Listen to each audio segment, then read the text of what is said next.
Here. Vice Chair Foss. Here. Member Hicks. Here. Member Smithmeyer. Here. Member Savage. Here. Member Fox. Here. Member Rosenberger. Here.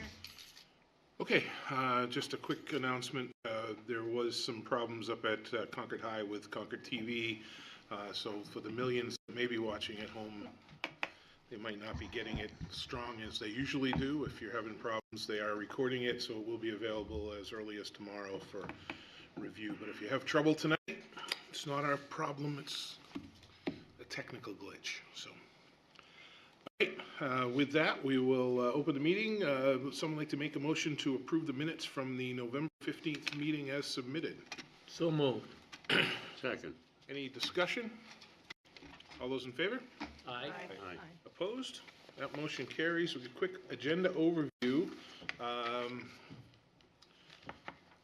So in the previous version of the agenda, we had a couple items. Well, there was one at least that was moved. 6 South State Street was a motion to extend the site plan approval for 1 year. Oh, no, I'm sorry. Nope, sorry. 10 was Delta Dental, request to postpone until the January 17th meeting, and 35 a Reserve Place, motion to postpone to no date certain. Would someone like to make a motion to postpone the Delta Dental request to the January 17th meeting and the Reserve Place motion to a no date certain? So moved. Second. Motion's made and seconded. All those in favor? Aye. Opposed? That motion carries. So if anyone's here for those two items, those will not be heard tonight. And that moves us right into our agenda overview. Everything else, Heather's on the agenda, is going to be heard, correct? Okay. Right into our determination of completeness. If we could read 5A into the record. Aaron Lambert, on behalf of B&L Transmissions LLC, requests major site plan approval for construction of a new automated repair shop and related site improvements, and 2 conditional use permits for separation of driveways and wetland buffer impacts at 388 Loudon Road in the Gateway Performance District. Okay, so staff has found the application complete, not a development of regional impact. Would someone like to make a motion to find the application complete, not a development of regional impact, and set the public hearing for the January 17th, 2024 meeting? So moved. Second. Motion's been made and seconded. Those in favor? Aye. Opposed? That motion carries. Let's read 5B into the record if we could. Alderwood Engineering, on behalf of Granite State Baptist Church, requests major site plan approval for construction of new 2-story building to provide supplementary services to the church, including a gymnasium, classrooms, including elementary through junior high, nursery, kitchen, and associated parking, and 2 conditional use permits for shared parking and separation of driveways at 236 Sheep Davis Road in the Industrial District. Okay, we're going to add some comments. Planning Board member Jeff Santa Cruz could not be here tonight, but did provide some comments regarding this, that he had some questions regarding some of the changes that were going to be made. So some of his notes will be made part of the record and will be worked through staff. But the staff has found the application complete, not a development of regional impact. It is a development of regional. It is a development, says it right there, is a development of regional impact. And set the public hearing for the January 17th meeting. Would someone like to make a motion to determine it complete, a development of regional impact, and set the public hearing? So moved. Second. Motion has been made and seconded. All those in favor? Aye. Opposed? That motion carries. That moves us on to design review applications by consent. So anybody in the audience that's here for items 6A through 6N, probably the largest amount of signs we've seen on our agenda in quite a while.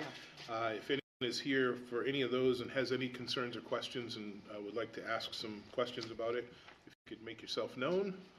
If not, any member of the board have any of those signs that they'd like to pull from consent?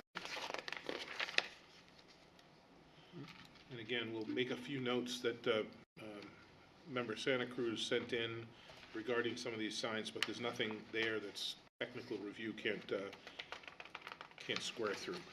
So would someone like to make a motion to find or to approve those signs as submitted with architectural design review comments?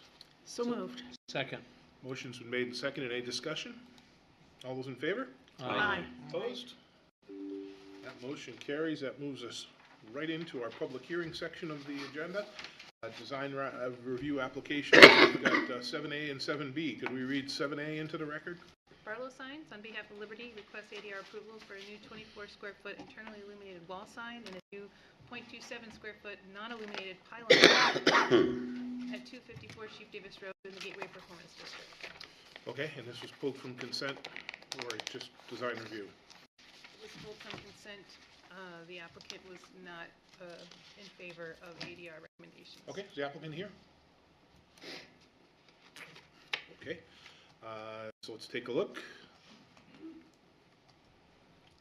Any staff comments from architectural design review? Is it the extra white space or? ADR wanted the stipulation that an opaque background be placed on the building sign behind all that white. Yep. And that is also consistent with the ADR guidelines. And the applicant wanted to. I think we've made it pretty clear we want opaque in the background, right? Okay, well, the applicant's not here. Would anyone like to make a motion to approve this this sign as submitted? I'll With ADR. I'll make a motion that we decline, well, we can approve the sign with ADR recommendations that they use an opaque background. Correct, okay. So let me ask the question again. Would someone like to make a motion to approve the sign with architectural design review applications, ADR's recommendations for an opaque background? Second. Okay, that motion's been made and second. Any discussion? All those in favor? Aye. Opposed? That motion carries. Let's move on to 7B in the agenda. Jason Gagnon, on behalf of Bank of New Hampshire, requests a conditional use permit for 2 non-illuminated signs above the first floor at 167 North Main Street in the Civic Performance District. Okay. So this basically went to design review, although the zoning requires conditional use permit. Okay. For Is this. the applicant here? Come on up. So we've seen this application before. I think the original one, right? Yep, and approval went for, there were other remodel or rebranding signs, and these two had to be removed because the CUP was required. So the applicant now has applied for the CUP and is going for the 2 signs on the chimney tower. Okay. I'm not sure why this is.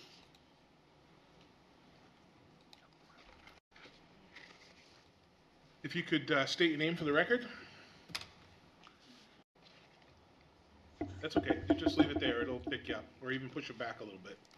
No problem. Good evening, everyone. My name is Jason Gagnon with Sousa Signs. How are you? Good. How are you? Doing well. So, good evening, members of the board, Mr. Chair. My name is Jason Gagnon from Sousa Signs, here on behalf for Bank of New Hampshire.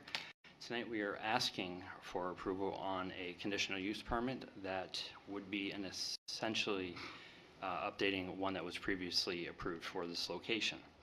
As many are aware, Bank of New Hampshire did go through an image rebranding this year, and this project is the last location to have any remnants of the old logo and branding.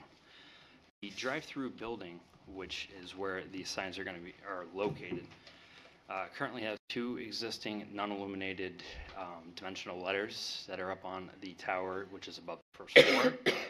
And we are looking to have those signs removed, have new signs of the same size, in theory, to be installed back in place. The reason why I say in theory is currently the old signs are about 32 inches by 32 inches in their box.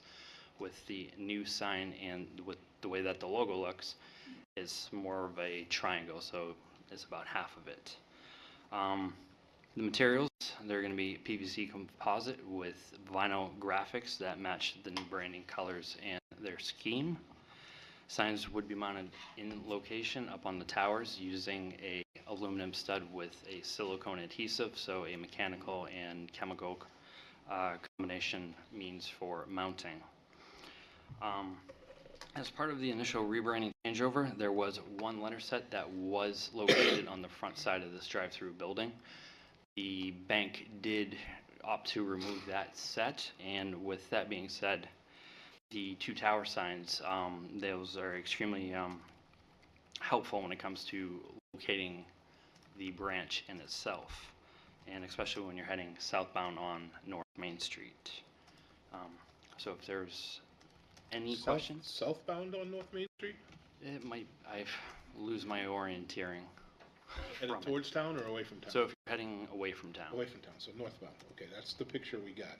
So there's a existing condition sign, so you're just looking to change out, I got it. So you're looking to change out the sign, but take advantage of maybe the bigger space that you can use for trying. Okay, questions for the applicant? No? Questions from the board? From staff? Any questions from staff? No? ADR, Alec, can you, ADR weigh in at all? Recommended approval as submitted. As submitted. Okay, thank you very much for your testimony. Any member of the audience have any questions or concerns about this application? I have a question. You're No, not a member, never mind. You're not a member of the audience, but I do Oh, I'm want to hear sorry. your questions. Never mind, never I'll mind. close the public hearing. How about that? And then if you do have a question, we're happy to hear No, I think I was in the wrong one. it. Thank you. Okay, I don't see any issues. Someone like to make a motion to, well, with using the information we've seen tonight that the applicant submitted, we'll use as the determination of, the findings of fact. I gotta get that line right. Using it as our findings of fact, which will include all the information provided in the staff reports and the information the applicant provided. 2.2 in your packet is to grant ADR approval for the sign as submitted. Would someone like to make a motion to grant ADR approval as outlined? So moved. Second. Motion's made and seconded. Any discussion? All those in favor? Aye. Opposed? That motion carries. And 3.2 is to grant the following conditional use permit approval in accordance with section 2869B2 of the zoning ordinance to allow for signage to be placed above the first floor of the same wall or placed more than 25 feet above grade at 167 North Main Street, subject to the following conditions. And those are outlined in your packet. Outlined in your packet in just condition A. Would someone like to make a motion to grant the conditional use permit as outlined? So moved. Second. Motion has been made and seconded. Any discussion? All those in favor? Aye. Opposed? That motion carries. You're all set. Thank you very much. Thank you for your time. Thank you. Let's sign in. Okay, let's move on to item 8A in our agenda, Popeyes. Can we read that into the record? Popeyes, on behalf of CB Concord LLC, requests an amendment to an approved major site plan at 310 Loudon Road in the Gateway Performance District. All right, can we get a staff update? If the applicant's here, come on up. So this had a number of changes on the site that occurred as a result of some grading issues and first floor elevation of the building being not what was on the plan. So a number of revisions came through, some of which we did not have the authority to, I did not have the authority to approve administratively. So we brought it back before the board so that the applicant could present and explain sort of what happened and what's out there now. So one thing that we did determine is that due to the grade changes, they had to use some stone instead of mulch, which is not permitted per the site plan regulations. So we identified that a waiver was needed for them to put the mulch in, or for them to put the stone in instead of the mulch. And the other issue is that there was, on the original plan, a landscape that was installed that would have functioned as screening for the drive-through. That landscape area shrunk and stone got installed there. So staff is recommending now that they just install a short fence, like a 3-foot high opaque fence to provide some of the screening that the landscaping used to provide. So in your packet, there's the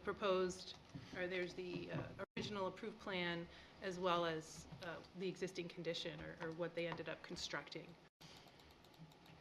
So those are the kind of the two main issues, just to approve. I mean, there are a number of changes. There are grading changes, there are layout changes. Some of them are pretty minor, just as I stated, that we don't have the authority to approve those types of things administratively, so it had to come back before the board. Okay, Councilor Pierce. In- Last time I'm going to be able to say that, Councilor Pierce. Let me think about that for a minute. Yeah, that'd be great. In the backup documents, and this is for the planning director, the applicant mentioned something about the mulch not running into the drainage and then opted for the rocks. So I was a little confused about that. We required river rock, did we not? I'm not aware that we required something that was not in compliance with our regulations. I'm not aware of No, that. I think it was Okay. mulch. It was Our mulch. regulations require mulch. Yeah. Right. Yeah, and the original grading of the plan allowed for that to be provided But- effectively. But they had to change the grades, and then the mulch didn't work anymore because of those very steep Sure. slopes. And so they put in the rock. With our approval? No. No. No, Okay. And that it- occurred after the approval. the applicant is referring to as part of some of these changes that went without approval was yard drains in front of the building. And that's what they're talking about, the stone, you're right, directly in front of the building, there's some yard drains. And there's also some areas of steep slope that have the same stone mulch placed. Okay. All right, thank you. It's, again, due to a technical problem that they had at the site, Sure. the way they set the building up. Other questions from the board? Remember the audience, is the applicant here? Member of the audience have any questions or concerns about this application? No? Suzanne? So as far as the utilities that go over the site, where on the plan, I just couldn't see it, there's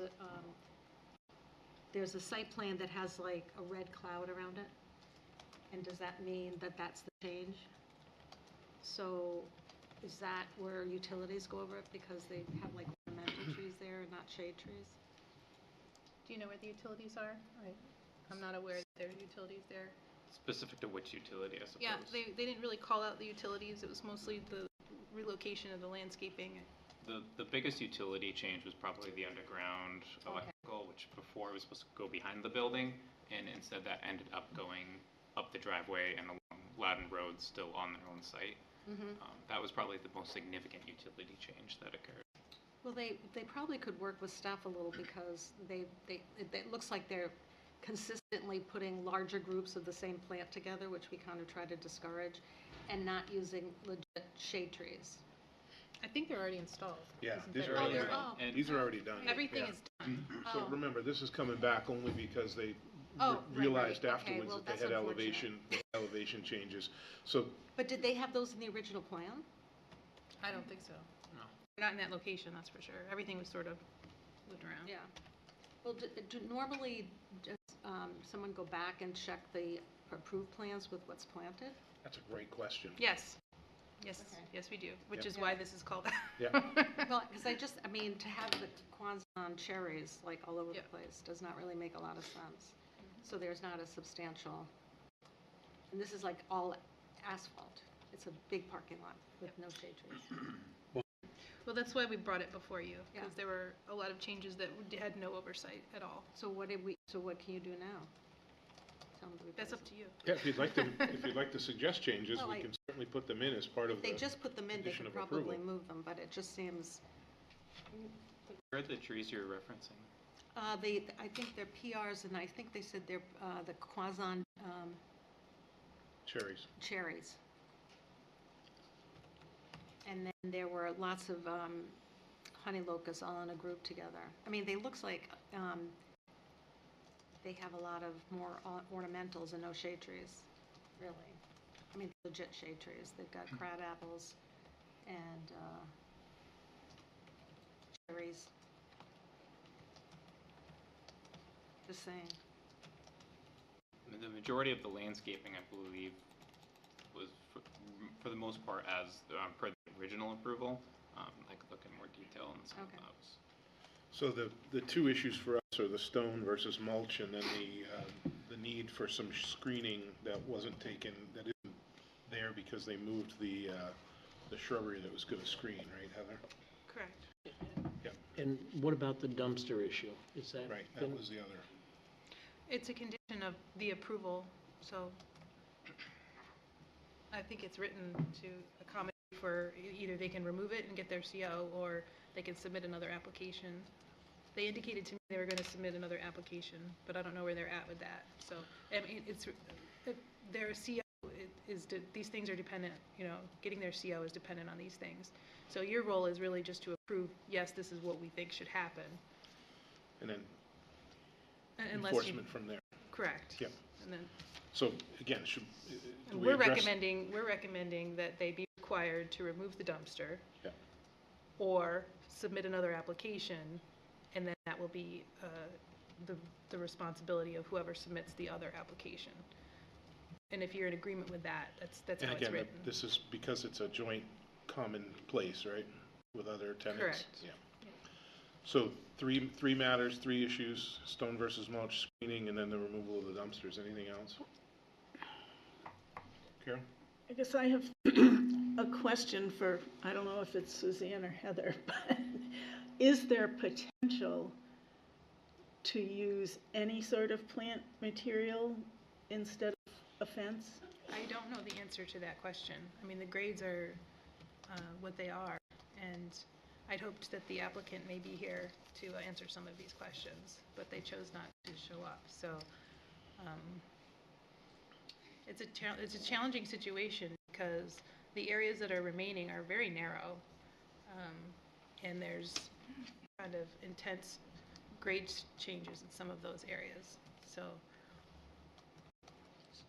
usually in these situations, we propose to the applicant to come up with a solution, and then we'll evaluate it. Right. And we try not to design it Dictate ourselves. the solution. Right, and that hasn't really happened here. So is that like a 6-foot-high fence? No, I was, No. my thought was like, 36 inches, something, just to, the shrubs or the perennials and different things that were proposed to be there were like tiger lilies and different things like that, that would get, 2 to 3 feet in height. So just something of that nature. They were like ornamental grasses and tiger lilies. They were happy return day lilies. Well, there you go. Well, that's not a really good screen, quite No, honestly. No, it's not an evergreen, that's for sure. Well, and it's only about 12 12 heavy inches metal tall. switch grasses. Yeah. Rob? If you're right, it bothers me that the applicant is not here, not Right. for this, but for any other, Right. applicant, any other application that comes through, because we have a ton of questions. Rather than delay this, if it's appropriate, I'd make a motion that we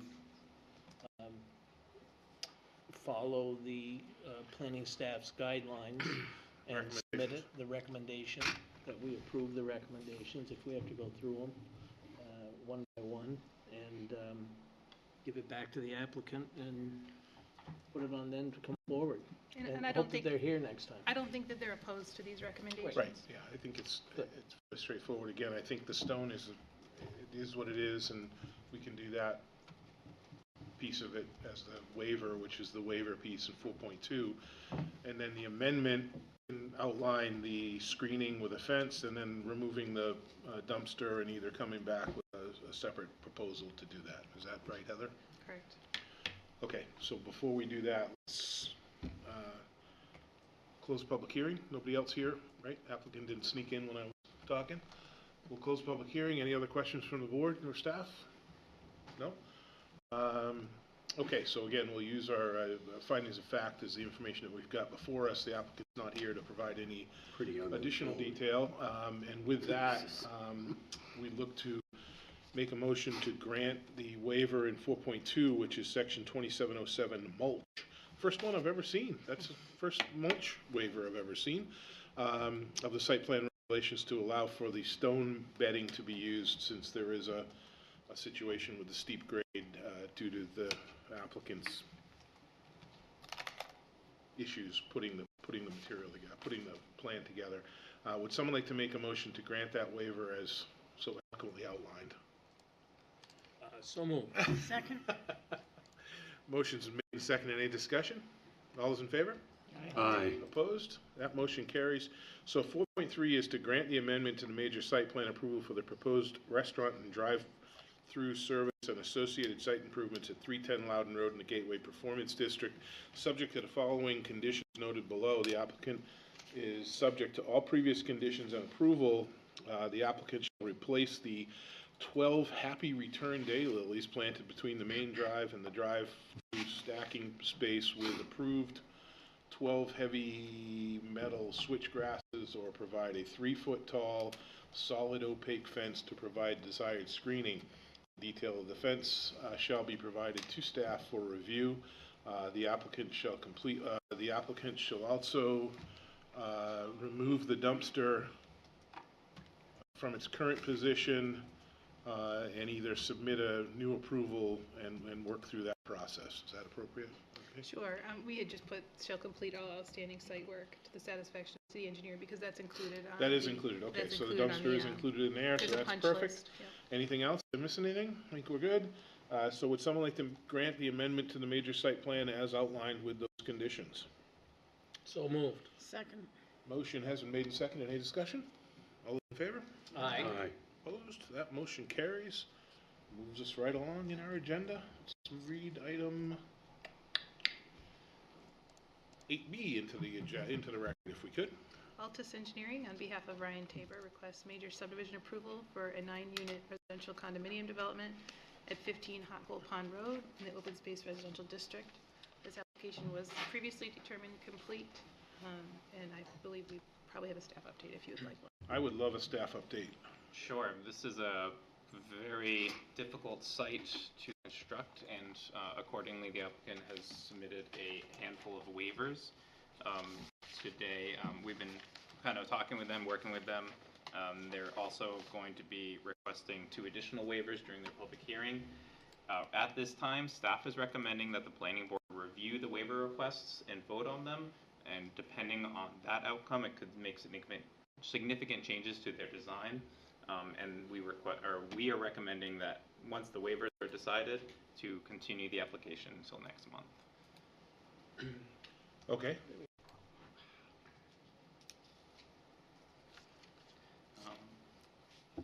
Sorry. That's all right. The waivers in the report, staff has had the opportunity to review and provide comment. The 2 waivers from tonight, one of them is for driveways to have less than 40 feet of the required separation.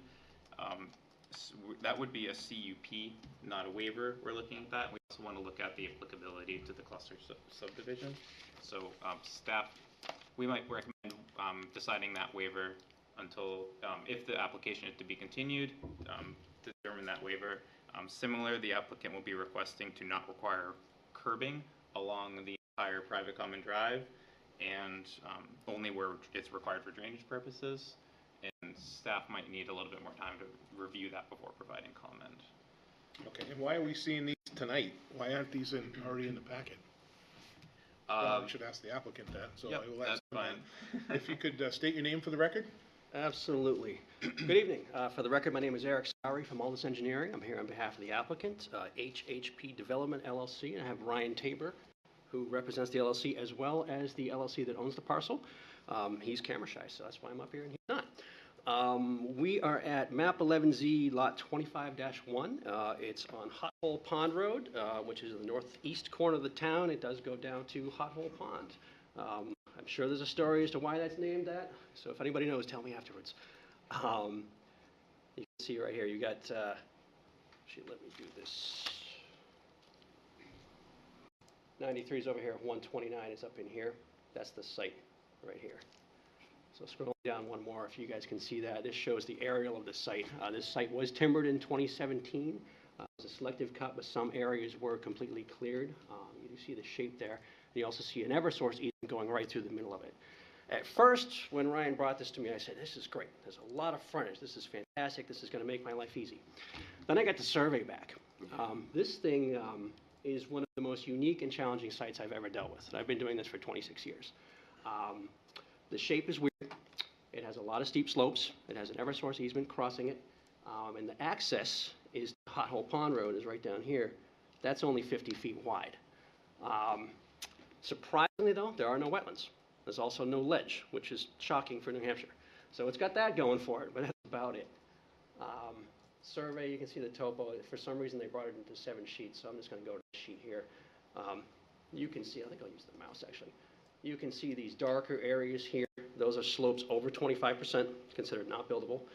The lighter gray are 15 and over, and then the white areas are just regular old less than 15% slopes.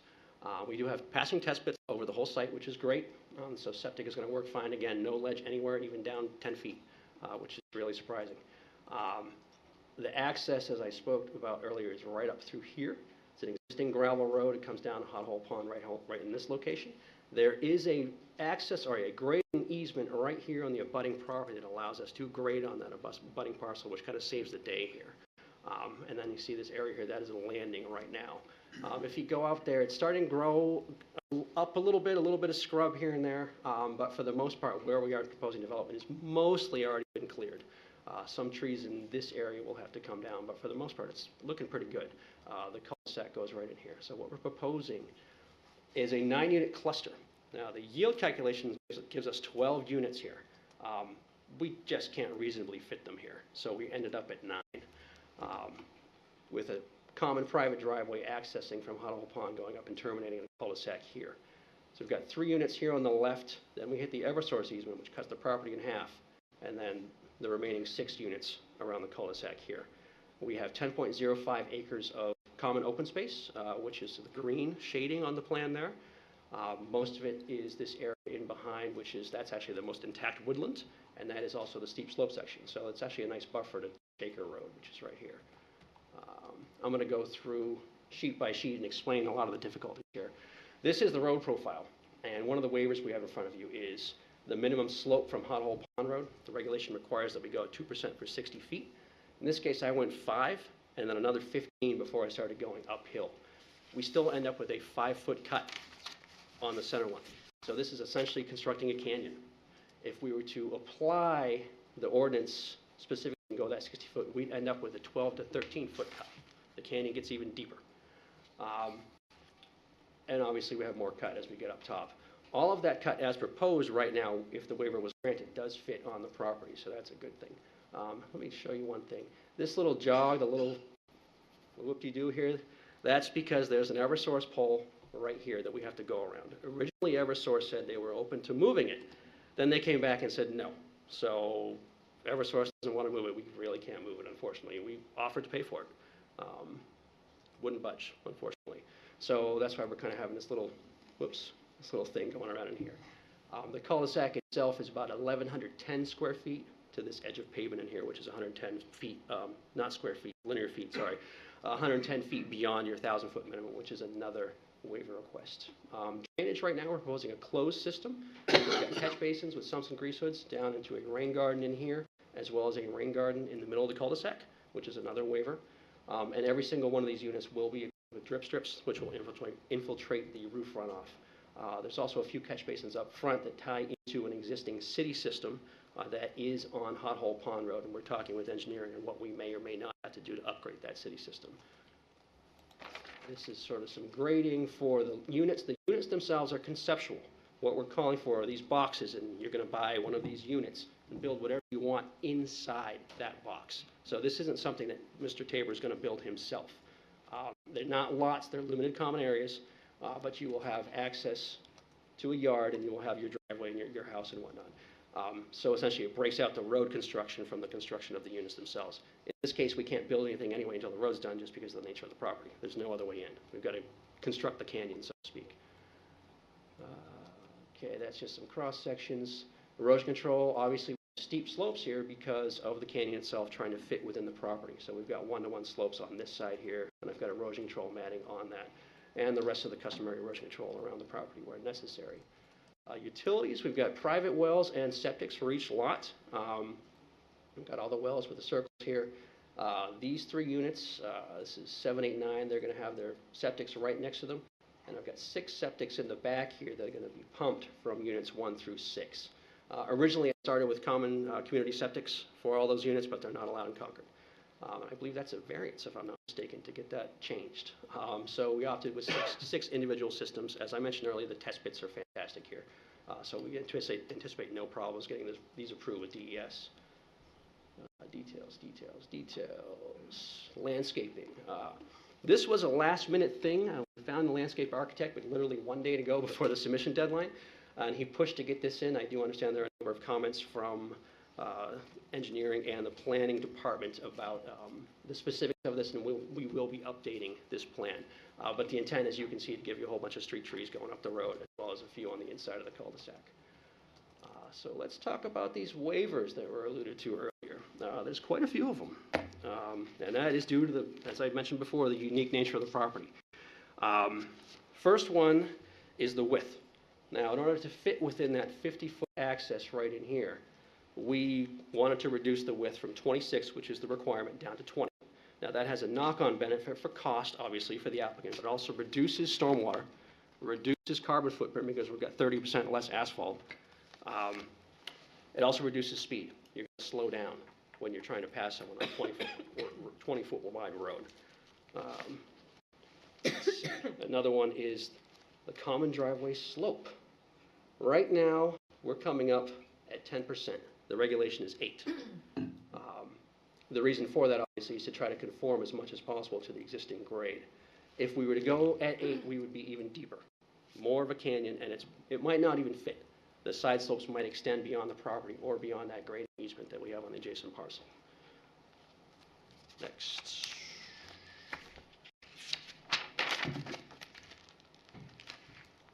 I spoke about this one earlier. This is the minimum grade at 2% for 60 feet from Hot Hole Pond. The reason for that, if we meet the ordinance, to a T, we're going to end up with a 12 to 13 foot cut here, which is pretty extreme in my experience. I mean, it's maybe possible, but I'd rather not do it if you guys are amenable to changing that a little bit. Common driveway side slopes, 4 to 1 is the maximum by ordinance. We have to go 1 to 1 in these areas here where we are constrained. Once we open up in here and around the cul-de-sac, we do meet the 4 to 1. So it's just where we're constrained by the uniqueness of the property that we were asking for this. We're also asking for overhead utilities for just a portion.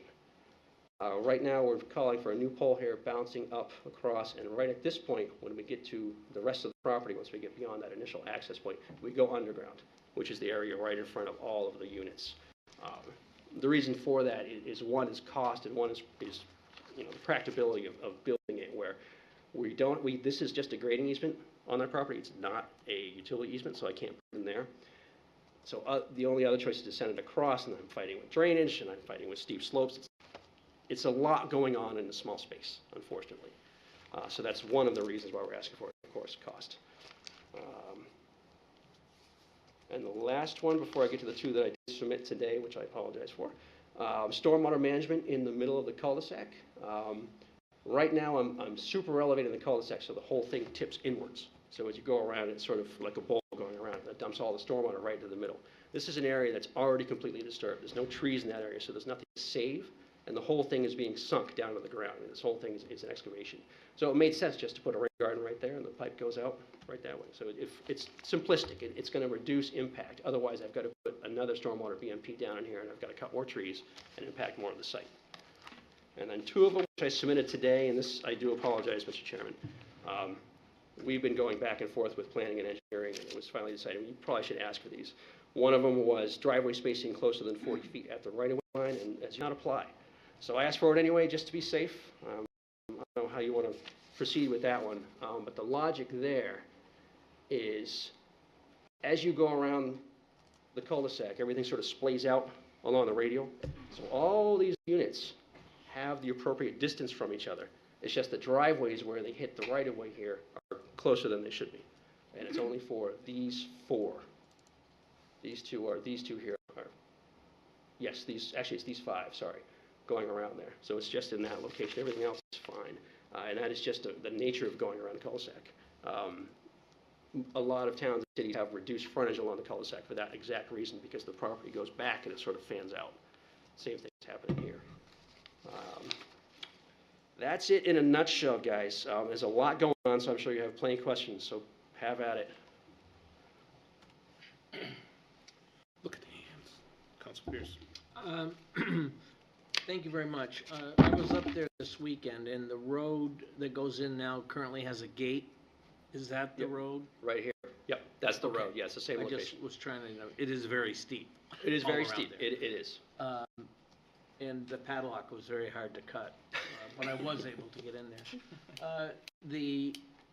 The roads, the house lots to the west of the access road, from the prints, it looks like, from the plans, it looks like those are all below the road grade. Those are all below the grade. Below the road grade, that's correct. So it would just be units 9 and 8, those three, or just 2? That are above it, Yeah, these three are above it. okay. Yep. So how would the drainage to the cul-de-sac work? Well, everything, these being above, Yep. they drain right to it. And as I said, we're super elevated around the whole thing. So this outside edge is pitched to the middle. So once it hits the curb line here, it goes right in. But Oh. those below will have drainage to go down? Yes, these below, these three get caught by the rain garden, which is right in here. You can see it. So all that runoff gets captured here. But every single one of these is going to have a stone drip edge, which is going to allow infiltration. So the roof runoff is taken out of the equation right off the bat, which is fantastic. Anything left over we capture with this. And this not only captures those units, but also, I think the high point somewhere in here to here, we catch that amount of road as well. What about the rest of the road? This section of road down in the front, that gets tied to the existing city system. But it's less runoff than is going there now. Okay, How is it less runoff that's going than? If we grant a waiver? What's that? If we grant a waiver for the width? Well, I haven't calculated the runoff at the full 26-foot wide road. I'm not sure what the impact on the numbers would be. But as designed right now, we do have less runoff because I sank these catch basins a little bit farther to the right on the plan, and that takes that runoff back into the drainage system. It gets a little deep with the excavation, but it limits, instead of this chunk of existing road going down here, it goes down into this section. And the catch basins are on your side of the property? All the drainage infrastructure, with the Nothing goes exception of across. everything is on the property with the exception of what's in the right-of-way tying into the existing system, and nothing goes across Hall Pond Road. Sorry. no, that's fine, Was it? thank you. Just another hand. David? Sort of two questions. One, you say that all of the buildings have to fit in a box. Yes, Is that's the that- plan right now. In my mind, does that make potentially all 9 buildings look different? Honestly, I hope so, because I'm not a fan of the cookie cutter where they all look exactly the same. But there are a couple different shapes here. We've got, rotated 90 degrees. Some of the driveways are on different sides. But you've got to really look at this from a sizing standpoint. Those boxes are 2,475 square feet. That's huge. So if you do a 2-story house, you're pushing 5,000 square feet. No one's going to go that, well, if they do, okay, power to them, must be nice. But most people are not going to go that big. So I think there's some breathing room in here where they can build a structure inside that box.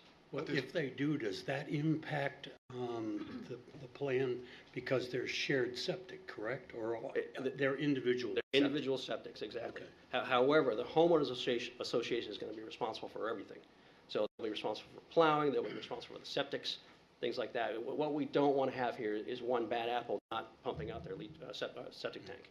So I have it on the HOA every year, 2 or 3 years, whatever they feel is necessary, come in and pump all of them all at once. And actually would be cheaper because they're getting, a group rate, I would hope. Second question is, am I understanding you that you're reducing the radius of the cul-de-sac? Not the radius. The radius is still town standard. Okay. It's the separation between where the driveways hit it. So right here, Right, at the edge, right. it's supposed to be 40 feet apart. And that's a single lane driveway, right? Where we're not doing double driveways or anything? Right now, I think they're 20 feet wide, I think. They might be 24. Now, a comment was made through review, and we're going to be reducing them where they hit the road. So there's going to be a little play, but I can't hit that 40 feet without making the road longer, which is something I really don't think is necessary here. And question for staff, is there any fire department access issues on that cul-de-sac?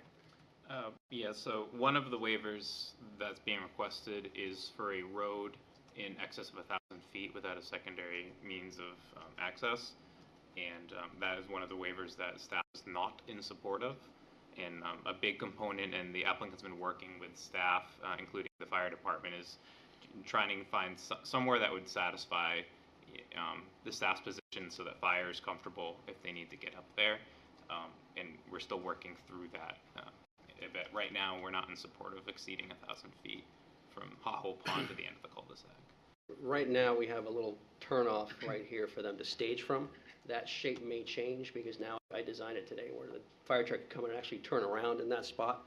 The reason why it's extended out to the 1,000 is I want to maintain this buffer here. So I'm trying to push the cul-de-sac past the 100-foot buffer to this abutting property. Now, there's an Eversource easement here, so it's not really much of a buffer. It's cleared. But for practical purposes, I think I want to move that as far as I can away from that. And it adds an extra 100 feet and puts me over. Thank you. Suzanne? So are you looking at, and I guess maybe this is a question for you, Heather, the area that was removed as part of the buffer, is that where unit 1, 2, and 3 are, and it's sloped? Unit 1, 2, and 3 are actually outside the buffer, which is interesting. No, but I'm Okay. behind it, not the, so there's like all the grades, the retention, there's a, Okay, yeah, that is in the buffer. That area has primarily been already cleared. okay, So right now, it's a gravel landing. okay. So is that what you're talking, it's hard to tell exactly what you're talking about for restoring the buffer. Alec, you want to take this one? What comment are you referring to? I think Well, she's that, referring to restoring the buffer that was removed or compromised. Yes, I think that was one of those areas is where you're supposed to have that wooded buffer, and where the lot was previously cleared, it would be reestablishing a landscape area in those areas where it was previously cleared. Okay, and that's the only spot right there. I'd have to look again. That's the big one. Yeah. Yeah. In that aerial. So, can I just? Yep. So, for clarification, Yeah, you can see in the Not- aerial right here. That's the area we're proposing. That's been cleared. Go ahead, Heather. so we're not supporting the last 4 waivers in the report, and the final one is related to the overhead utilities, because there's not a real demonstrated reason why they cannot do that. But the last 3, all of those are related to safety and emergency access and the requirements for vehicles. So just to make Yep, that very nope, got clear, that. they're all related to the specifications needed for the fire truck. Right, but the comment that they should restore what was, Yes, I was, as much as they possibly can. yeah, I was skipping back to the previous question about are these related to emergency access? And all of those are related to emergency access in the specification for fire vehicles. We haven't supported a waiver for the in excess of 1,000 square feet, except where there was city water and hydrants were provided on the site. That's the only place that we've ever supported that waiver to go beyond the 1,000 square feet, because it's about water and the length of their hoses. So Alex, is the area behind unit 9 and 8 that looks like it was cleared, is that part of the buffer as well? Mm-hmm. Okay. Right in here. Yeah. But to answer your question, Suzanne, I think that we're in concert with, addressing the comments from planning staff on the landscape plan. We're going to look at enhancing that buffer where we can. And using native plants and kind of replacing?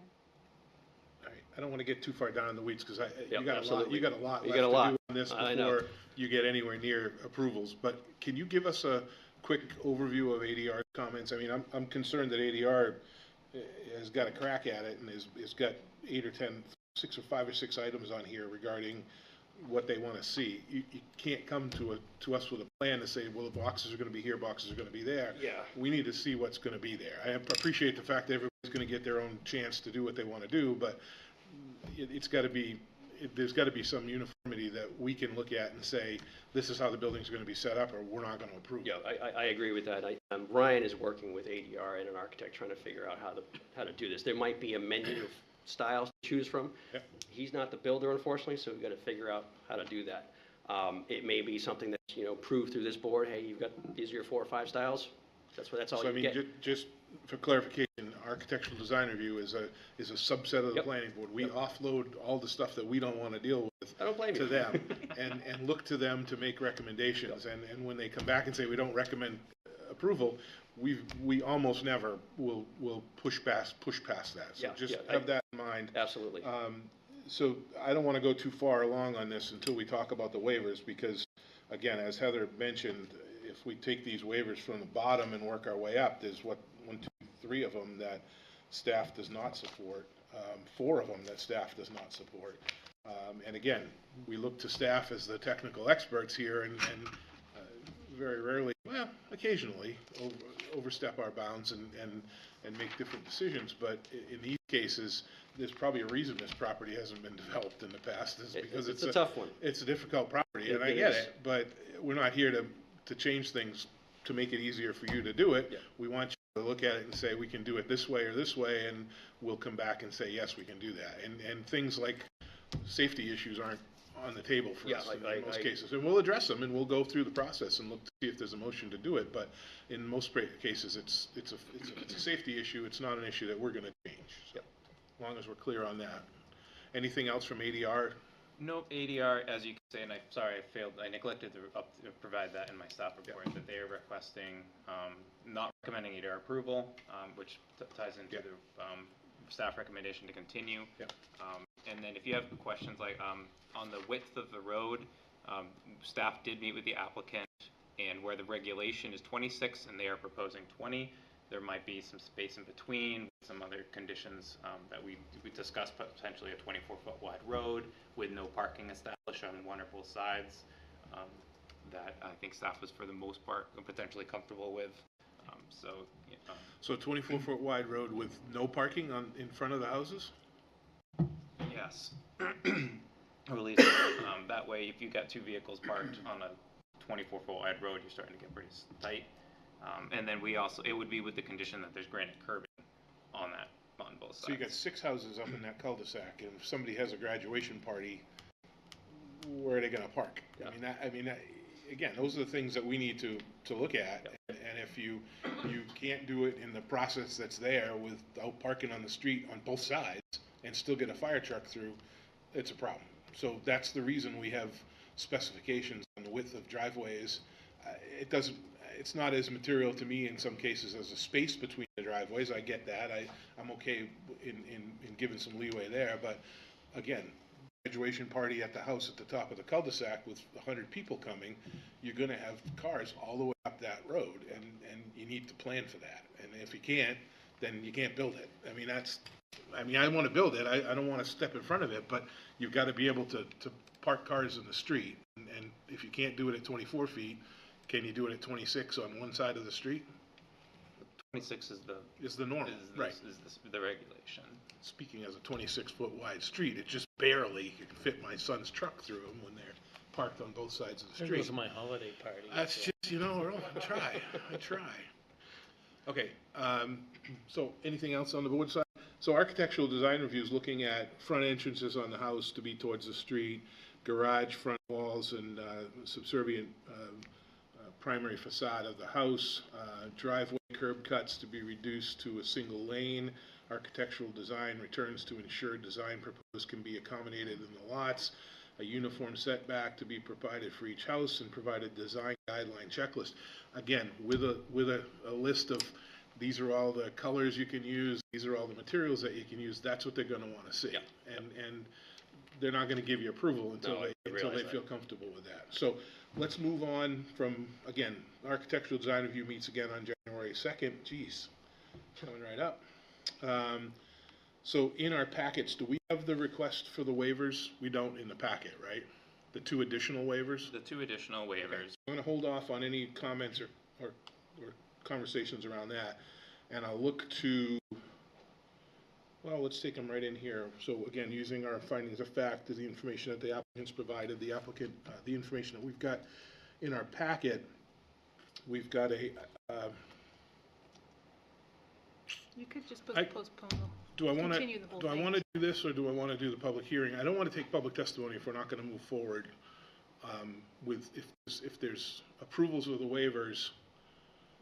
I got to take public testimony prior. My suggestion is to take public testimony because we noticed it as a public hearing, and then continue. Testimony is on the record and then continue. Okay, so I'm going to send you back for the time being. Any other questions from the board before we open up for comments from the public?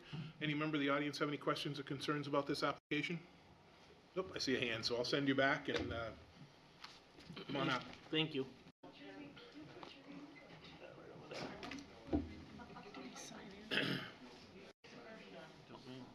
What's that? Yeah, I think he did. I saw him before. You got drafted, huh? Yeah, I guess we're the I first. saw somebody pushing you from behind up there, so. Because they've got concerns as well as we do. All right, well, why don't you guys if you can state your names for the record? Okay. My name is Robert Hutchinson. And I'm Victoria Hutchinson. All right, any you butters or neighbors or concerned citizens? We but, We're on 6-1 Circle. You're what? 6-1 Circle, and 6-1 our Circle, property okay. goes all the way to Shaker. Okay. My question is, if I buy a box, can I build a 5-story apartment building on it? because that's not the word condominium that was officially put out. No, you can't build a condominium, you can't build multifamily, it's single family. And again, that's the reason we have architectural design review, because they'll come in with, here's the layout, here's the plan, this is what we're gonna put on this particular site. One of these flavors. Yes, go ahead. You can only build what's permitted in the zoning ordinance, which is a single-family home, And what's permitted in the zoning ordinance? a single-family home. So no 2 apartments. So Nope. the confusion is word condominium. Yeah, Yeah. it was. A condominium is only a form of ownership. It doesn't indicate any housing type or building type. It's just a form of ownership. Okay. So you can own that square box, but you can only build what's permitted in the zoning code, which is a single-family home. Okay. So instead of the traditional way of selling each one off, they're owning it and using it as a and selling it as a condominium. Okay. More importantly is the water runoff and the fact that these pictures are nice, but they don't show you. It looks pretty flat. It is not. It is like a 30%, maybe 40% grade up that hill. There's a bend, a blind corner there near that point. On icy conditions, you're going to have school buses going in there, or you're going to have school buses stopping on Hot Hole Road. And Hot Hole Road is narrow. I mean, he admitted that there are no curbs on Hot Hole. Hot Hole, you should see it No, before I've you seen it. make any Yeah, we've seen it. decisions. But That's part of the joy of being on the planning Yeah. board. You get to go out and look at all these places. so definitely, that access driveway should be wide enough for those fire and safety vehicles, because those vehicles are going to have to negotiate going past each other. That grade going in and out of there, I walk up there, I will tell you, that grade is also, I don't know, 15%, maybe 10%. This gentleman here probably knows exactly what it is, but I don't. I But can tell you she doesn't run up the hill. It's going to make it difficult for turning vehicles, especially during snow and icy conditions. And we're worried about, of course, because we live downgrade, we're increase of the runoff from the paved driveway. That surface water is going to increase and make things slipperier. That, I'm very concerned about it, let me tell you. Between the steep grade and the blind corner and that narrow road, are you going to improve that intersection?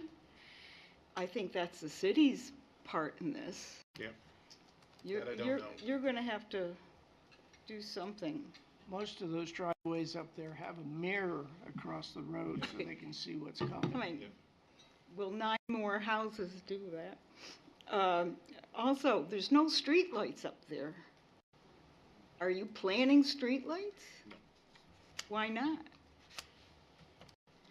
As part of the development, it's not incumbent on them to put streetlights up. Well, That would be a city council okay. question. I think we've told you what our major concerns. Yeah. Our major concerns are for us who live around that, Mhm. and the water, and the, Primarily runoff, right? really. Runoff. Because right now, next to us is the The Heath Farm. Heath Farm Tree Farm, and they're permitted to cut trees, and they did a couple years ago, but since then, we get that runoff. It's turning our So- property into a swamp. So, much of our property is now green space. Okay. Okay, Council, Thank please. Yeah, hold on. I have a question. Yeah. What was the runoff like this past week with all the rainstorms. Tremendous. There were ponds of water that I'd never seen before. And we've lived there 11 years? Yeah, that was on our property above Swan Circle, and it was even worse below Swan Circle, where it all drains down into that area. Just a follow-up, did you notice any erosion, or is there already a stream bed there from all the water that runs down? There's already a small stream there, but I had never seen that stream overflow to the point where it was 10, 20 feet on each side of the stream. Fortunately, that only lasted, it drained pretty good, so it lasted a couple days. But the problem is there's a lot of trees there that can't take that water, and they're all falling down. I have 200-foot pine trees on the property, and one has fallen down and knocked 6 other trees down with it. So, as far as drainage, that's going to come down to Shaker. That lower drainage area below 123 that he showed, I'd like to know how close to Shaker that is. Okay, we can ask that. Because we butt up to that. Okay. Other questions? Thank you. Thank you very much for your testimony. Who's next? Thank you. Come on up.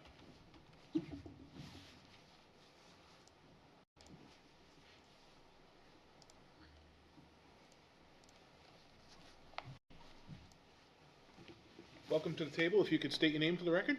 Brian Casey. All right, Brian, are you in a butter or? I'm across from the property. I'm in a butter, 451 Shaker Road. Okay. I guess my major concern was, I believe it's 6, 5, 6, 7 on the lot. And apparently they're going to have their septic behind their houses. And I think if you look at the drawing there, that is a very steep incline right there. So if there's any type of runoff through their septic field, or it's going to end up on Shaker Road.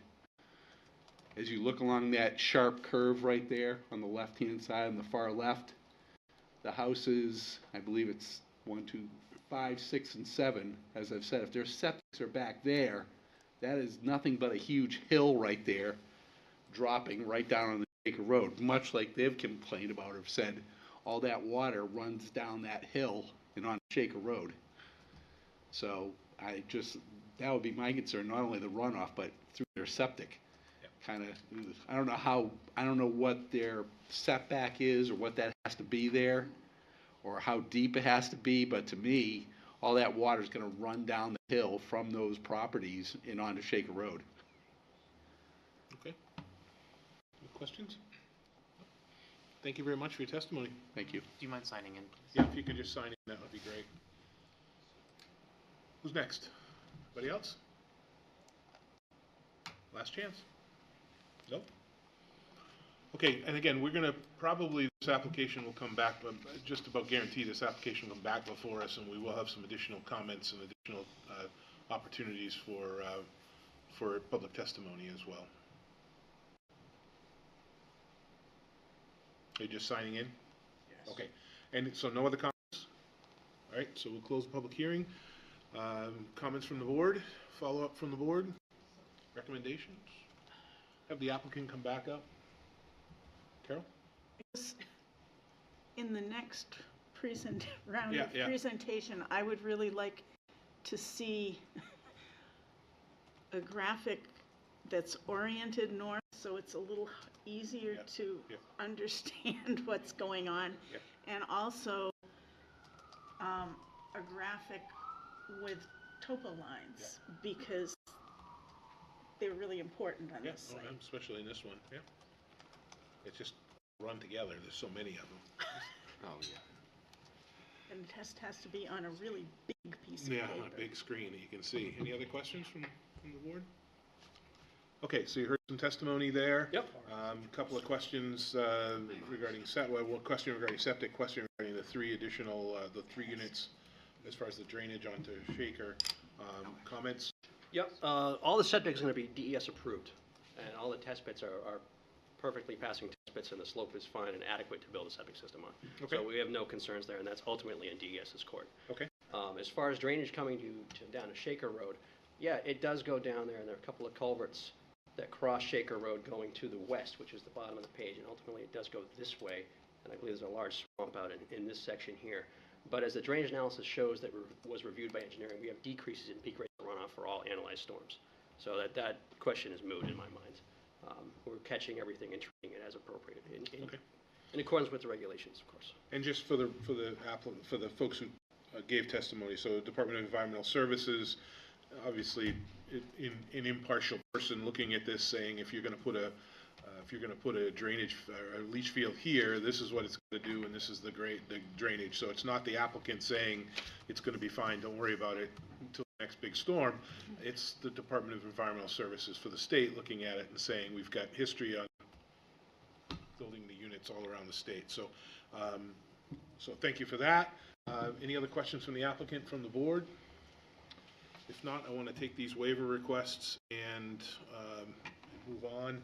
So in our packets, we've got, I have a question. yes, Knowing or assuming or anticipating that some of these aren't going to be supported and they've got to come back next time, does it, I guess my question is, does it make sense to look at this as a whole package? It seems a little disjointed to me. Mhm. And I mean, I'm really uncomfortable because with not seeing it as a whole. And so I guess my question really is to Heather, which is there any downside for us just saying, let's bring it back next time? No, I think that's a good idea. Okay, all right. That would be my suggestion, is they come back next time with what I would that sounds like see. a motion to. It is. I make a motion that they Second. come back next time with a complete, full, together proposal that we can look at and look at all these waivers together. Okay, I think I heard a second on that. Discussion. So I just want to give the applicant, feedback on the non-binding feedback on the waivers that are here. So again, waivers that are here, if we can just maybe show of hands, or I don't know what the best process is, but do people support generally the second one that's listed, which is figure 20-3, to allow common driveway side slopes in excess of the 4-to-1 maximum, to allow for the construction of private common driveway within the limits of the property slope easement. Staff supports this waiver only in the portion of the common drive that is restricted by width of the property. Is there consensus on that, or are we opposed to that? Yep. I would really like to see topo. Me too. Yep. Me too. Well, Okay. the That. topography is in the plans. We've got a whole There's in the grading plans. plan right It's there in the plan set, yeah. Of There's the- elevations. Of the driveway? of everything. The slopes everything, with yeah. the driveway? 350 feet to 360, yeah. Topo map is in there. The grading plan was included in Yeah. the set you were provided. I'd just like to see Go it ahead. intersect Just with to everything else. reiterate the motion that's at the table right now, what I see happening is if we give a support of a particular waiver, It might that may change things on the other way. change Yeah, when yeah. we get the Yeah, I get that. comprehensive Yeah, plan. I get that. so- Okay, so we'll take that back, and we've got a motion and a second. Any further discussion? All those in favor? Opposed? That motion carries, so we're going to table? Continue. Continue the meeting to the January 17th, and we'll go through, again, adding those two additional waivers into the mix, and clarifying and straightening up the existing waivers that are there, architectural design review. We'll get some feedback from them as well. So, okay. All right. Great. Thank you very And much. folks from the audience that are here, Can I you ask, get to come back in January. can I ask one question before we finish to the applicant? Is it better for you if we table it instead of continue? Well, the thing is, I can't do any redesign here if I don't know what the board's feeling is on the waivers. If you don't grant some of these waivers, then I'm back to the drawing board, or the project goes away. Okay. Or it becomes so expensive that it just can't be done, economically. Gotcha. So I was really hoping to get some guidance on those tonight. Otherwise, we're just gonna waste a month. I'm gonna And come I can, back and with I the same set of appreciate, plans. I appreciate that, and that's why I started to go down that Yeah. road. And again, I think the reading between the lines on the emergence of the last three in particular, the last three that are there, with the emergency services, you're not gonna get Yeah, support on our side. I think that, you know, we've been in discussions with engineering, planning, and the fire department, so I think, you know, continuing those on, Yeah. trying to find a middle point here where we all can get on the same page, I think that's probably best, and we can come back to you and say, hey, fire department is bought off on this or not. Yep. And we'll see where that gets us. Okay. Well, you, if I may? Yes. You could also make believe we never were going to approve those waivers tonight. I could, Yeah. I You could, and you that could would be make that a assumption. drastically and then maybe different look at a project. plan. Yeah. So, it's possible, but honestly, this is such a challenging parcel, it's gonna be difficult to make it work. You're gonna have a hard time Very hard time. convincing us to change them as well, so. I hear you. Read between the lines on that one. Yep. Okay, so we'll see you next month All right. and go from there. Let's move on. Item 8C in our agenda, if we could read that into the record. Ari Pollock, on behalf of ROI Irrevocable Trust, requests comprehensive development plan approval for a phased mixed residential and commercial development for property off Black Hill Road in the Gateway Performance District. Phase 1 will contain 5 multifamily apartment buildings, a sandwich shop, convenience store, retail sale of gasoline, a car wash, bank, and senior housing, comprising of assisted living, age-restricted apartments, and age-restricted attached dwellings. Future phases will contain a restaurant, medical office building, and a retail building. Great. Well, the applicant's coming up. If we could get a staff update on this. Anne Marie, right? Staff update is essentially, staff met a few times discussing the project at length. Staff also met with the applicants for about 3 hours discussing the project at length and addressing and compromising to staff satisfaction most of the major components that staff had concerns about at the previous meeting. Okay. Welcome to the table. If you could state your names for the record. Yes, good evening. I'm Ari Pollock. I'm with the Gallagher firm here in Concord. I'm here tonight for the applicant, excuse me, ROI Irrevocable Trust. And as you know, we're the applicant for a comprehensive development plan for property off of Manchester Street and Black Hill Road in the general vicinity of Exit 13. With me to my right is Bob Duvall, our traffic and civil engineer with the TF Moran firm, and behind me is, excuse me, Alec Valis, the owner's development representative.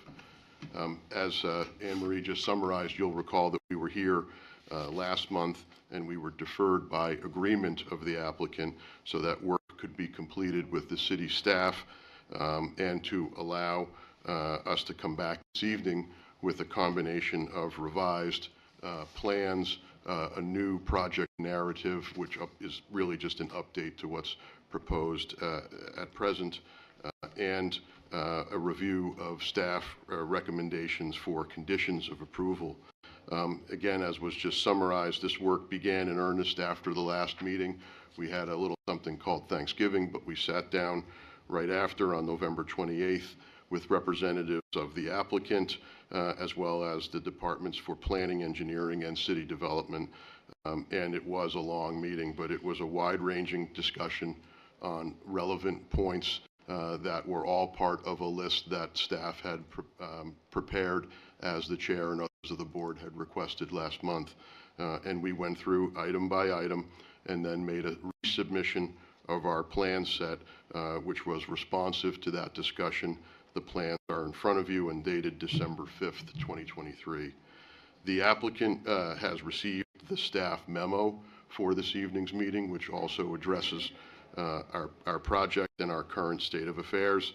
And we've reviewed the recommendation for conditional approval of the comprehensive development plan. We are available. We can discuss any item referenced in the memo, but the short version, and to keep things efficient, is that we're pleased to be able to concur with staff's recommendations and conditions of approval, which, as you know and as we discussed last time, are really just going to lead us to additional work in the form of a subdivision application, site plan applications, and in some instances, conditional use applications. It also will necessarily lead to additional coordination with DOT, DES, and some coordination of utility services with some of the vendors that serve the city already. I know those conditions of approval are in the staff memo. I wanted to make a couple of notes on just 3 of them. Again, we accept them, but with a clarification on these. Subsequent conditions A and B, they refer to studies to be conducted for water supply and sewer capacity by the applicant. We actually understand that we'll be asked to use, and the city will arrange our use of the city's consultant to perform those services and studies. They have much greater familiarity with the systems that are in place around the city now, and in particular, this area of the city. And we certainly expect to be asked to contribute to the cost of those studies, which we'll accept. But we would much prefer to use the city's consultant than to start at the beginning. Except within reason? We'll have to take a look at it, but that's my expectation. Subsequent condition E makes reference to the pending FEMA application, which would adjust elevations within the floodplain. Again, we got into this last time, and as you know, that's an area of FEMA's expertise. It's something that the ordinance points to as an opportunity to revise floodplain mapping. And we just wanted to point out that floodplain is an issue for certain of the land units that are proposed and certain of the uses that are proposed, but not all of them. And so the unaffected areas and the unaffected uses may be able to move forward more quickly than others, depending upon FEMA's timing, which is still pending. The last item that we want to offer clarification on is subsequent condition J. That refers to the eventual width and surface characteristics of the extension of the Greenway Trail through this property. The planning board will recall that our proposal was and is 10-foot wide path made of crushed stone, and that staff prefers a 12-foot wide paved path. And so we wanted to highlight for your benefit that a 10-foot proposal is actually consistent with the contents of a trails plan for Concord that this board reviewed and approved on October 20th of 2021. The staff condition in the memo for tonight simply makes reference to that as an open issue that needs to be resolved, and we accept that it needs to be resolved, but we wanted to put our position out there clearly, and I'm sure we can figure something out. So the applicant, again, I can confirm for you, I was there. Significant progress has been made. We're excited to move this project to next steps. I think we can agree, all of us, that this area of the city would benefit greatly from a redevelopment, and that we've advanced this project considerably over the last month. When it is developed, it's going to hit to some serious priorities for market housing, senior housing, medical facilities, public open space, trail connections, and of course, all of that leads to an enhanced tax base. All good news. I want to, before I conclude, we'll take any questions, of course, but I really just want to express the gratitude of our owner, our applicant, the project team, specifically to Anne Marie, Matt Walsh, Tim Thompson, the fire marshal, and others who have provided their time and their cooperation this past month. We really got through a lot, and I think landed in a place that will lead us to next steps. And we want to offer a sincere thank you for that work. So we've got tonight. We got a couple of public testimony comments in the mail, in email just recently, and as quick as this afternoon, regarding the 3 driveway cuts and the excess. And I'd just like to hear from you if all these people, there's 3 or 4 emails that came in expressing that they didn't think that the driveway cuts were necessary. I just need to hear what the rationale is for the 3 cuts in the driveway, and sure, why they're important to the project. So the 3 cuts provide access to the 2 uses that are fronting on Manchester Street, where there are existing driveways today, And then the third one is a cut through to the back of the driveway, the back of the development that fronts on Black Hill Road and across Black Hill Road. We have made even further adjustments so that the bank driveway will be right in with no out onto Manchester Street, thus addressing some of the potential congestion between driveway 1 and 2, and that will be the subject of a conditional use permit, which is referenced in the staff memo. So you're actually not approving that configuration this evening as much as you are recognizing that it is approvable by further application. There were other comments that we were familiar with relating to some of the floodplain issues, some of the flooding. We sure got a good test of that this week.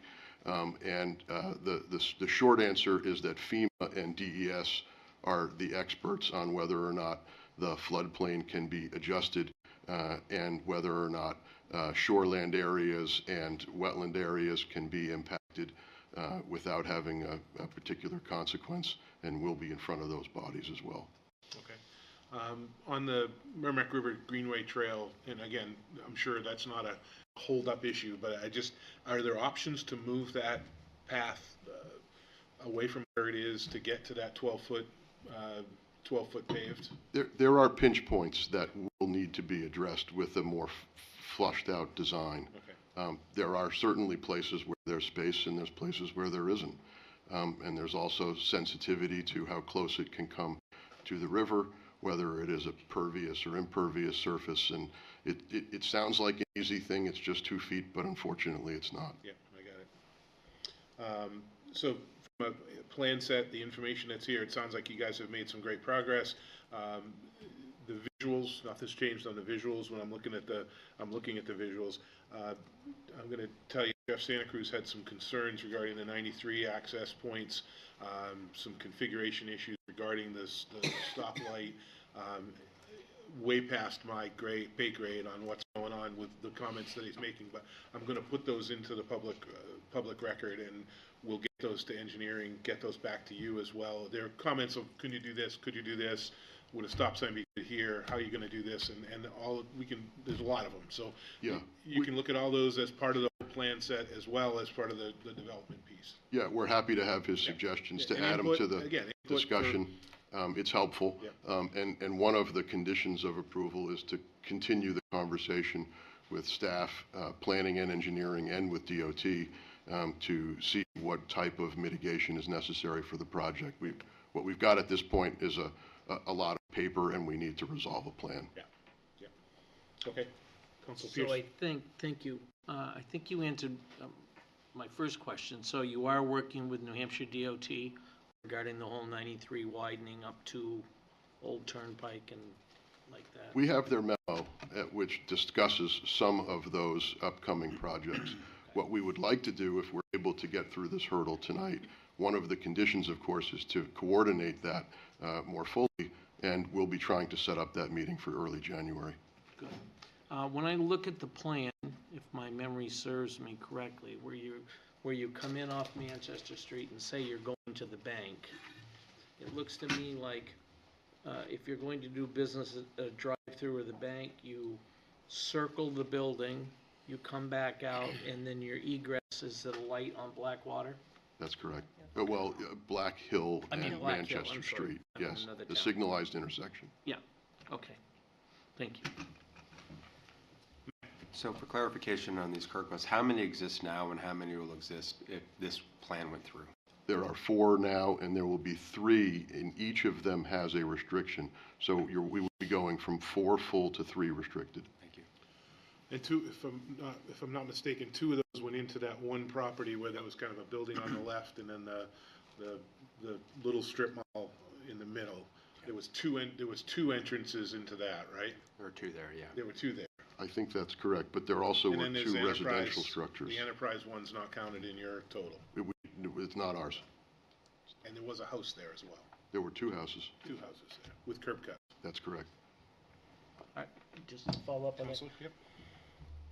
I'm trying to remember where those 4 are. Are 2 of them, are all 4 active? They were prior to the... There were four. There were four, yeah. There were four, and they are still there. You can drive by and see them. And they were all active when those buildings were there and active. Right now, they're inactive. There's nothing to go to, but you could Right. drive on it. Okay. I'm missing one. I can only think of three. Okay. Any other questions? No other questions? Okay, we have a public hearing, right? Yes, we opened the public hearing. Any member of the audience have any questions or concerns? I'm going to have you guys hop back for a sec. If you can, we'll get some public testimony.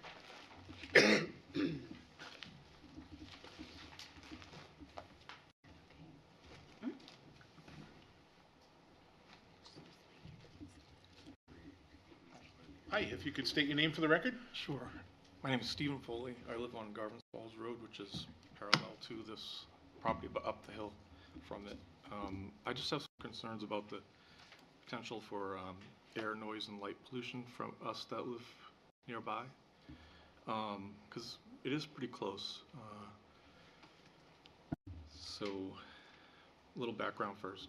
I've lived on Garvin's Falls Road the majority of my life. And it's always been a peaceful, quiet road until past 15 years ago, years or so, when it's been a constant battle to protect the peace and quiet from overdevelopment and businesses encroaching upon our residential area. One example is key collision of Concord Manchester Street. It's built way far back on the lot. It's practically in the backyards of my neighbors and me.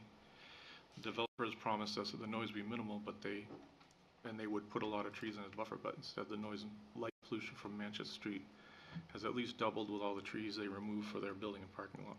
And noises coming from that garage sound like a dumpster is being dropped from a skyscraper repeatedly and reverberates through the neighborhood every day. That's on top of the constant roar and buzz of ATVs and motorcycles from Freedom Cycle, which makes enjoying your own outdoors impossible in a day of the week right until sundown. My point is that we are already inundated by increasing levels of noise and air pollution. I want to know if there are any plans to somehow minimize noise, air, and light pollution that will come with the construction, businesses, and traffic.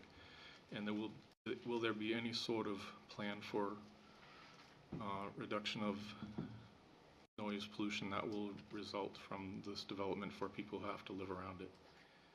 I'm also concerned about the air pollution that will come from many businesses and apartment buildings in that area along the river. It will likely rise up and affect adjacent properties on Garvin's Falls Road. It's already nearly impossible to turn onto Manchester Street from Garvin's Falls Road. I'm wondering if there will be any stoplights placed at that corner to contend with the heavy increase of traffic that will result from this development. As a side note, I do think that flooding will be a problem for them because when I was a kid, we used to go down there all the time and ice skate in the winter times in the 70s.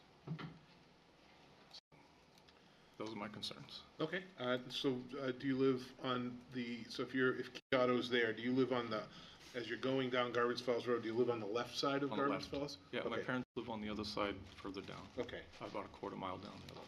I don't know how far this development is going to go down parallel to Garvin's Falls. Not that far, but 1,000+ feet, so. Seems like a lot in a small area.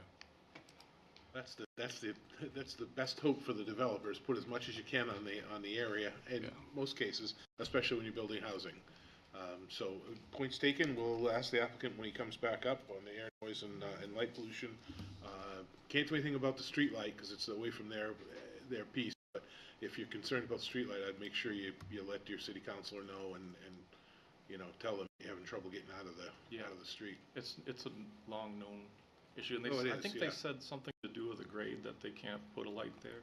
Oh, because it's going up the hill. I think that might be an issue, yeah. But like today, it took me more than 5 minutes to get out of the road just to turn left out of this. Yikes! It's already bad. It's going to get so much worse with this development. Yeah. Okay. Thank you very much. Just one question. Yeah. Go ahead. Can you hear the noise from 93? Yes. You can? Very loud, but it's just constant rumble 24 hours a day. All right. Thank you It very seems much. to have increased. It just seems to have increased every year that goes by. It seems. Definitely since the 20 years that I've lived in the house that I bought 20 years ago on Darby. I grew up on the road too. It just seems to. And there's just as many trees along that road, isn't there? It hasn't changed at all, right? Yeah, I just think it's an increase in traffic. Could be. Trucks. Yep. It's Okay, very thank you. loud. Thank you. Whoops, one more question for you. Just a comment, because one of the things that it might be important. Scooch up a little bit, please, Oh, sorry, I'm just kind of relaxing here. just so they can hear you on the mic. Something that I think is part of our purview to make the recommendations, because one thing that is going to impact them are when the dumpsters are collected, and if they're collected at 5 o'clock in the morning, becomes an issue. And when the gas tankers come to fill up the gas stations, that can happen at 2 o'clock in the morning. Yeah. And so there are restrictions, because I know I've seen it before, where you can actually put in Sure. a condition of approval that you can only have gas delivered during operating hours. And is it a 24-hour gas station, or is it, those are things that you're going to want to know. But the dumpster thing is a big deal, I think, especially with that kind of a development. And I would think that anybody who lived there would also want to know what that's about. I'm assuming with the lights that they can kind of control that because they have to be cut off. Is that true, Heather, pretty Yeah, much? Full cutoffs. The light pollution? Okay. But it's the noise thing that you should be on top of, because like that, you can do as a conditional Yep, conditional approval. approval, and then if they breach it, you call zoning or whoever. And So tell there'll them be a that- couple of processes here to get this through to final approval, so you'll see it noticed again for major site plan, which is the last hurdle that they'll need to get approved to get it through. So there'll be another set of public hearings as well. Okay. Is it going to be in January? No, it'll No. be for a while. So Okay. So keep an eye on the Yeah. schedule. I don't know how long, but There is a noise ordinance, but it pertains to construction vehicles and Right. like that, nothing before 7 AM. the key auto piece, you should look into that, though. If you're really hearing that and reverberating noise like that, I don't know what it is. that may be something you should talk to code enforcement about. Thank you for your testimony. Yeah, thank you. Anybody else have any questions or comments about this application? No? Okay, seeing none, we'll close the public hearing. We'll invite the applicant back up. Thank you, Mr. Foley, for your testimony.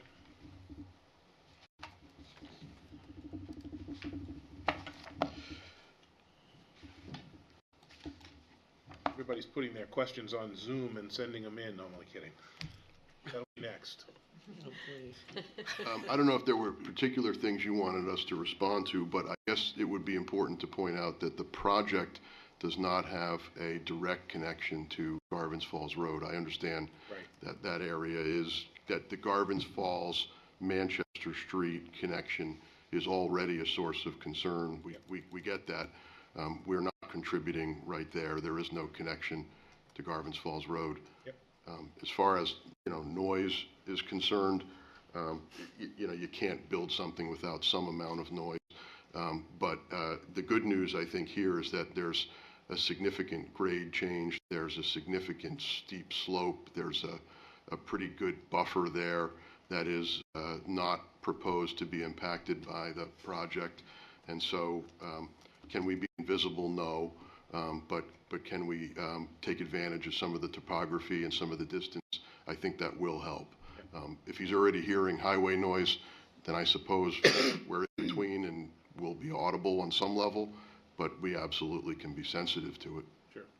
And light is full cutoffs and the normal stuff that we normally see for 100%. for new developments. And we'll have a It's lighting not gonna plan be with, this right. This The site plan Auto or package. whatever up, some there up there are just enormous sources of light. Yeah, I don't know that site particularly well, but we'll certainly have a lighting plan sheet as part of our site plan proposals. Okay. Other questions that have arisen from the board? No? Sure. David? Just a comment on the bike path, is because I've done most of the bike paths all the way up through Boscawen. I prefer a non-impervious surface, like your gravel. I like that, but that's my opinion, okay? The 10 to 12 issue You know, I support what's in place currently, the 12, but I'm not sold on the hard surface. So I'm just to make sure I understand, you're saying that I- crushed stone would be This is more, acceptable this to is you? just more for me expressing my preferences. Right, I'm just not sure what it is. It- it- He likes 12 feet wide with crushed rocks. 10-4. I like that. Thank you. I like 12. Not a foot problem, wide. I just, I like 12-foot wide paved, so there. I have a question Yes. about that. What? Susan, If Teresa. I understood this correctly, in the current guidelines, it's 10 feet. Is that what you said? there was a plan approved by this board back in 2021 that talks about a 10-foot design standard. Okay. Whether the city is building beyond that in other places, and whether that's on private land versus public land, or whether the city is building it versus an applicant who's building it as some condition of approval or an amenity, I don't know the specifics, but Okay. the Now- plan now- that we found was 10 feet. Right. Now, my question is 12 feet, what is the standard now? Is that what we're approving with other things? Or are we setting a precedent with the 12 feet? And then we got to go back and change the plan? I'm just kind of curious why we're... And I don't think you're approving either tonight. It's being left as an open question in the conditions. Right. I know it's an open question, but I'm just kind of questioning as we open the question. Again, I think some of the confusion comes with the Concord Trails Plan, which was adopted by the planning board in October of 2021, not the Merrimack River Greenway Trail process and plan. They're looking for their standard, where the trail plan piece that we put in place That's helpful. was just for the Correct. And the standard, if I may, sorry, go ahead. Well, this came before council a couple of times, and when we approved taxpayer purchase of the land, it was up to the Merrimack Greenway Trail people to do the maintenance and build the trail. And it's, to my knowledge, it's a 12-foot requirement.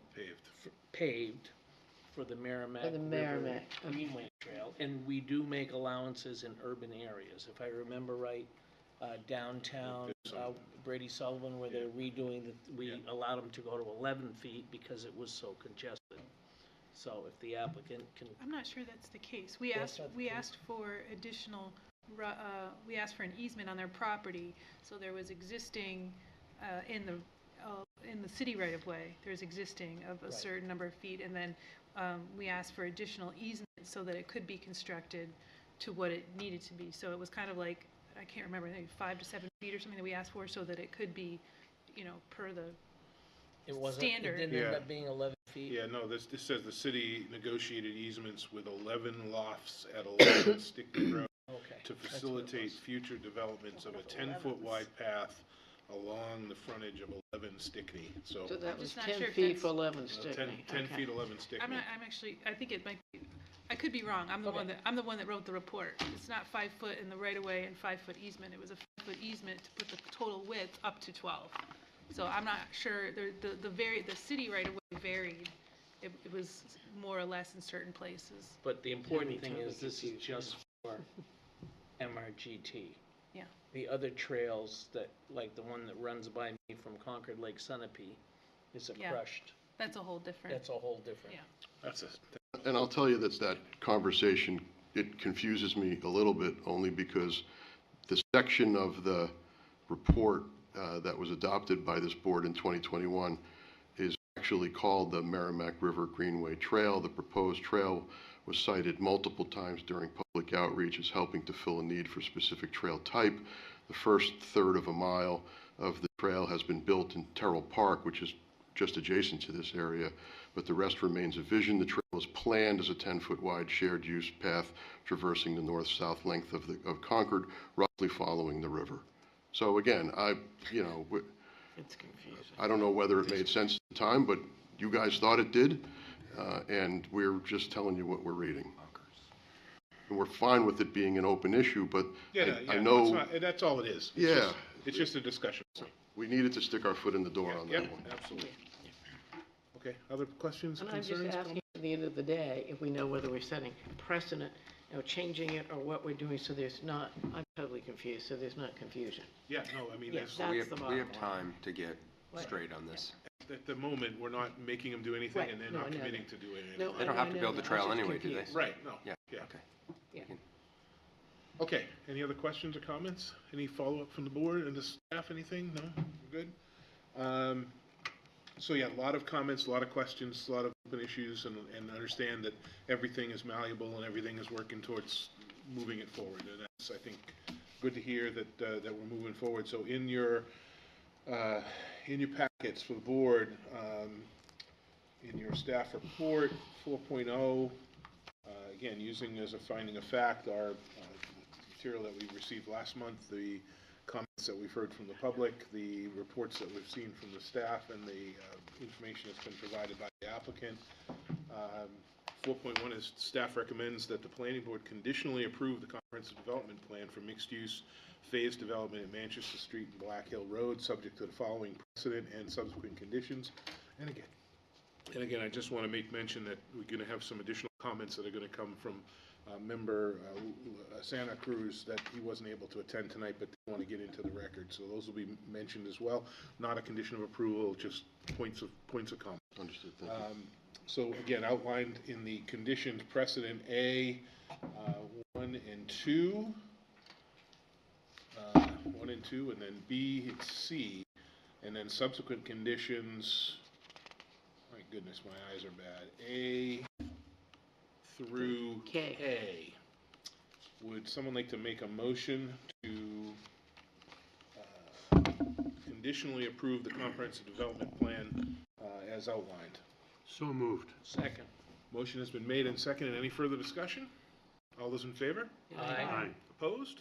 That motion carries. So we'll put that as to check 1 in your long checklist. We're trucking now, thank you very Long much. checklist of things that need to be done. Good luck, and we'll look forward to seeing the project as you guys move forward. Sounds good. Thank you. Thank you very much. Thank you. 12-foot paved. 12-foot paved. Okay. 10-foot crushed. 10-foot ground, 12-foot paved, Unless they keep it 3 feet So- wide. How about a 14-foot impervious?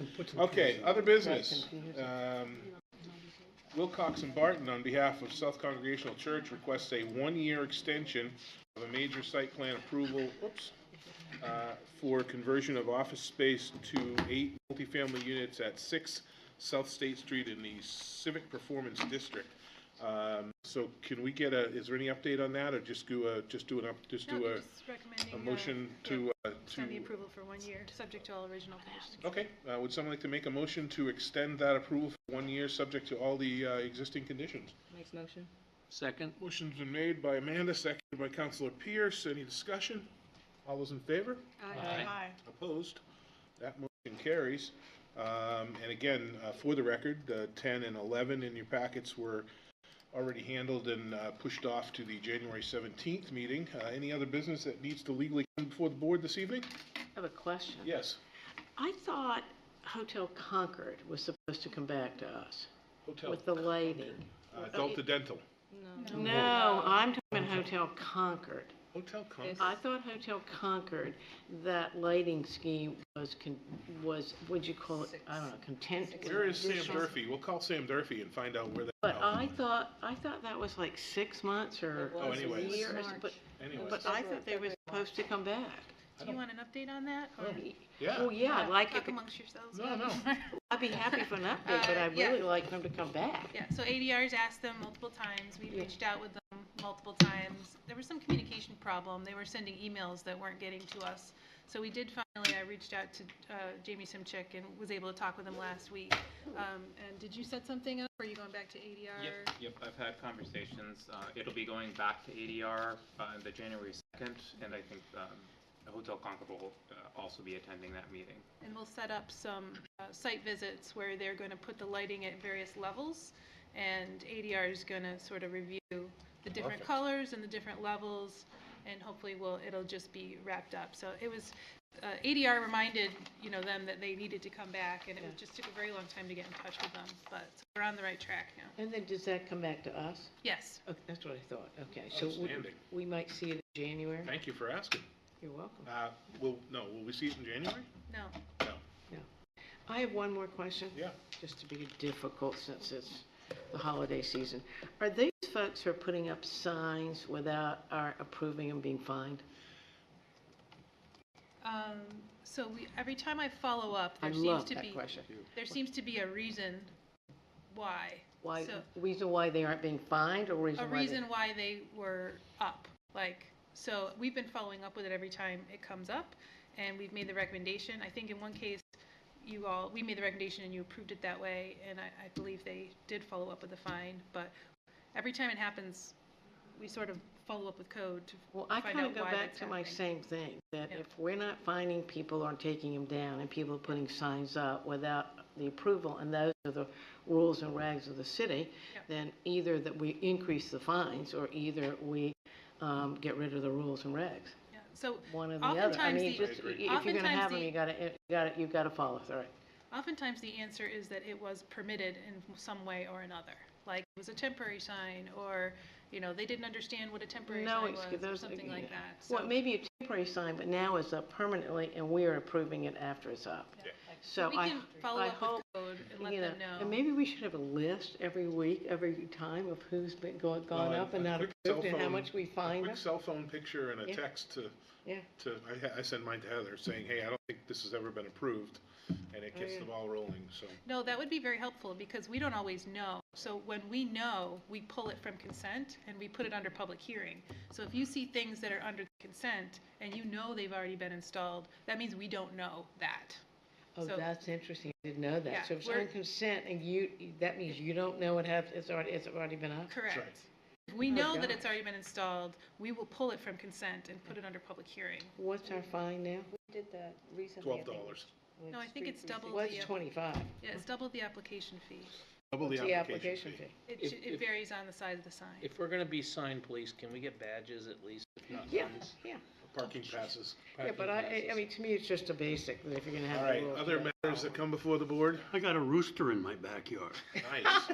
You can watch out, you're gonna be fined. Well, Stacy That'll Brown. keep you up in the morning. I went to code enforcement, they were not helpful. All right, anything else that comes before the They would board? be. If not, My neighbors. we will wish everyone a Merry Christmas and a Happy New Year and a Happy Holidays and season's greetings and everything else that goes with it. And we'll take a motion to adjourn if someone would like to make a motion. Amanda made the motion, David roundly seconded it. All those in favor? Aye. Opposed? That motion carries. We are adjourned. Thank you, everybody.